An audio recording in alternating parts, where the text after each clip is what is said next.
आखिर क्या है विवेक बिंद्रा एंड संदीप माहेश्वरी की कंट्रोवर्सी। इस वीडियो में मेरा एनालिसिस है, आप वीडियो को पूरा देखिएगा और चैनल सब्सक्राइब नहीं किया तो प्लीज चैनल जरूर सब्सक्राइब कर लीजिएगा। हेलो दोस्तों, बहुत दिनों से एक कंट्रोवर्सी चल रही है संदीप माहेश्वरी एंड विवेक बिंद्रा के बीच में।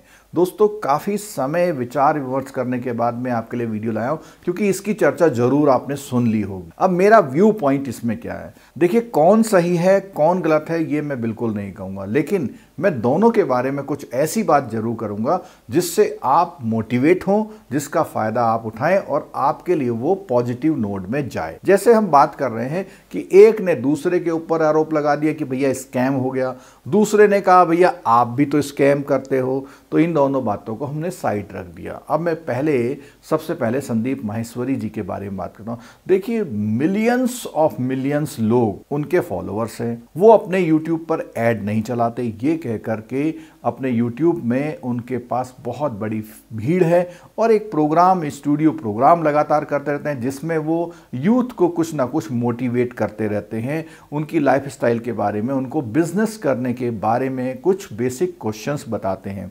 कुछ एपिसोड्स मैंने भी देखे हैं, लेकिन उनमें कुछ बेसिक इंफॉर्मेशन खासकर से बैंकिंग पॉइंट ऑफ व्यू से वो लोग बिल्कुल एक लेमैन की तरह बताते हैं, जो कि रियलिटी में नहीं होता है। जैसे कि आप अपना मकान या संपत्ति गिरवी रख दीजिए, आपको लोन मिल जाएगा, ऐसा नहीं है। गवर्नमेंट ने बहुत सारी ऐसी स्कीम निकाली हुई है जिसमें गवर्नमेंट गारंटी लेती है और 2 करोड़ तक के लोन में कोई भी गारंटी नहीं देनी पड़ती। तो बहुत सी ऐसी स्कीम्स हैं जो गवर्नमेंट चलाती है और उसमें सब्सिडी भी देती है। एंटरप्रेन्योरशिप अगर आपको करनी है तो जरूरी नहीं है कि आप कोई चीज गिरवी रख के लो। दूसरी बात, बहुत जनरल सी चीजें बताते हैं क्योंकि एक प्रोग्राम में एक बंदे के बारे में बताते हैं, एक बंदे के सवालों को जवाब वो ज्यादा देते हैं जो कि उस पर ही बेस्ड होते हैं। और बिजनेस करने के लिए हर तरह के बिजनेस, हर टाइप के जो बिजनेस करने वाले हैं उनके अकॉर्डिंग अलग अलग बातें हो सकती है जो सबको जाननी चाहिए इंडिविजुअल लेवल पे, तभी वो बिजनेस में सक्सेस हो सकता है।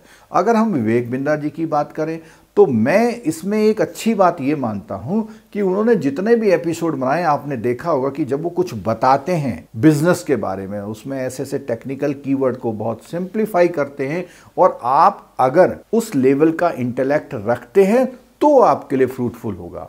लेकिन ऐसा नहीं है कि आप एक सब्जी की दुकान खोलना चाहते हैं या एक जनरल स्टोर की दुकान खोलना चाहती हैं तो आप उनके कोर्स लें, ऐसा नहीं। बहुत सी ऐसे जिसमें आपको बहुत एक स्पेस चाहिए, बहुत एक आप अपने बिजनेस को प्रॉम्प्ट करना चाहते हैं, बढ़ाना चाहते हैं, तब उस पॉइंट ऑफ टाइम पर वो चीज़ें बहुत मायने रखती हैं। वो उनके जो भी वीडियो होते हैं बहुत रिसर्च के बाद वो आते हैं और काफ़ी फ्रूटफुल भी होते हैं अगर आप उसको उस गहराई से समझ के इम्प्लीमेंट करते हैं। अब बात आती है उनके जो कोर्स है, जो मल्टी लेवल मार्केटिंग है और ये है वो है, तो उसके बारे में मैं कहूँगा कि कई तरह की मार्केटिंग होती है। डायरेक्ट मार्केटिंग होती है, मल्टी लेवल मार्केटिंग होती है और एफिलिएट मार्केटिंग होती है, तो डायरेक्ट सेलिंग होती है, कई सारी चीज़ें होती हैं। तो कोई भी चीज़ जब सेल हम करते हैं तो किसी भी टाइप से कर सकते हैं।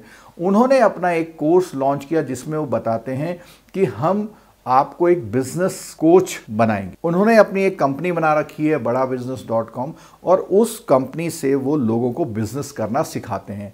अभी पीछे कुछ उनके जो कोर्स उन्होंने एक डेवलप किया, उसमें लोगों को बिजनेस करने के अलावा ये भी बताया कि अगर आप इस कोर्स को अपने कुछ लोगों को बेचते हैं तो आपको उसमें कुछ कमीशन मिलेगा। अब वो जो आगे वो कोर्स बेच रहे हैं वो किस हिसाब से बेच रहे हैं वो उनको देखो। जिसने डायरेक्ट उनके वीडियो देख के कोर्स लिया तो डायरेक्ट विवेक बिंद्रा ने जो बोला वो समझ के लोगों ने कोर्स लिया।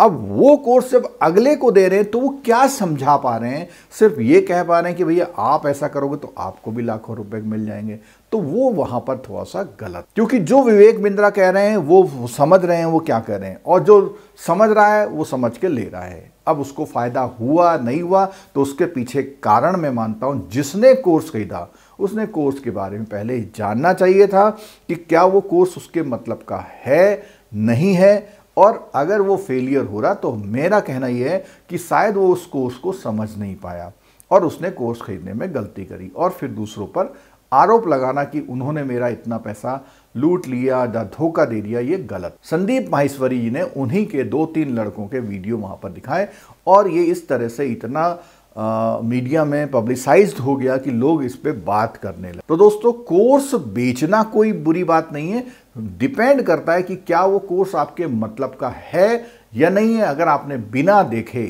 खरीदा तो इसमें आपकी गलती है, जिसको हम लीगल टर्म में बोलते हैं कैविएट एम्पटर। इसका मतलब ये होता है कि ग्राहक खुद सतर्क सावधान रहे कि वो क्या ले रहा है क्या नहीं। अब बात आती है कि रिफंड पॉलिसी की। तो कोर्स में रिफंड पॉलिसी कैसी है उस पर डिपेंड करता है। अगर पहले से रिफंड पॉलिसी है तो बिल्कुल उसमें वो जो भी टाइम ड्यूरेशन है उसके अकॉर्डिंग पैसा वापस मिलना चाहिए। अब हम बात करते हैं कि उनकी पर्सनल लाइफ। अभी 6 दिसंबर को एक शादी होती है, उनकी दूसरी शादी कहा जाता है, और उसके बाद 7 दिसंबर को एक वीडियो वायरल हो जाता है कि उन्होंने अपनी जो नई पत्नी थी उनको पीटा, वो सुन नहीं पा रही है। उनके भी कुछ वीडियो यूट्यूब पर देखने को मिलते हैं, और इसकी कोई जो उनके साले हैं उन्होंने एक FIR नोएडा के किसी थाने में करी। बट इस पॉइंट को यहाँ ऐसा डिस्कस नहीं करना, क्योंकि ये बिल्कुल उनका एक पर्सनल लाइफ का मामला है, और जब तक कोर्ट में ये साबित नहीं हो जाता कि क्या क्या हुआ है, क्योंकि मीडिया में कुछ बहुत पार्ट आता है जो हम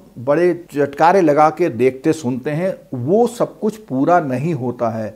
तो जैसे कि आलू बनाने वाली मशीन का पूरा वीडियो जब आप देखेंगे तो आप कुछ और ही समझेंगे कि भाई ये तो हम कुछ और समझते थे।